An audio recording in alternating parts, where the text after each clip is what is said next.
అందరికీ నమస్కారం. నా పేరు లలిత జాటోతు. మాది ఖమ్మం సీతంపేట బంజారా. నా బిడ్డ పేరు గౌరీ.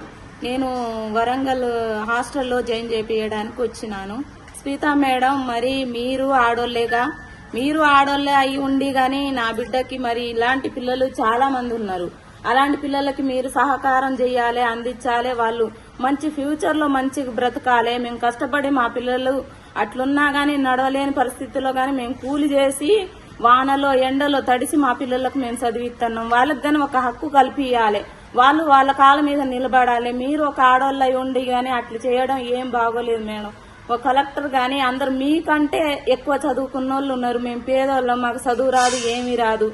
మీలాంటి గొప్పోళ్ళు నాలాంటి పిల్లలకి, మా వికలాంగు పిల్లలకి సాయం చేయాలని కోరుకుంటున్నాను మేడం.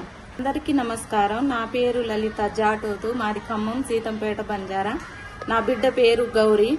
నేను వరంగల్ హాస్టల్లో జాయిన్ చేయించడానికి వచ్చినాను. స్మితా మేడం, మరి మీరు ఆడోళ్ళే అయి ఉండి గాని నా బిడ్డకి మరి ఇలాంటి పిల్లలు చాలా మంది ఉన్నారు. అలాంటి పిల్లలకి మీరు సహకారం చేయాలి, అందించాలి. వాళ్ళు మంచి ఫ్యూచర్ లో మంచి బ్రతకాలి. మేము కష్టపడి మా పిల్లలు అట్లున్నా గానీ నడవలేని పరిస్థితుల్లో గానీ మేము కూలి చేసి వానలో ఎండలో తడిసి మా పిల్లలకు మేము చదివిస్తున్నాం. వాళ్ళకి గానీ ఒక హక్కు కల్పియాలి.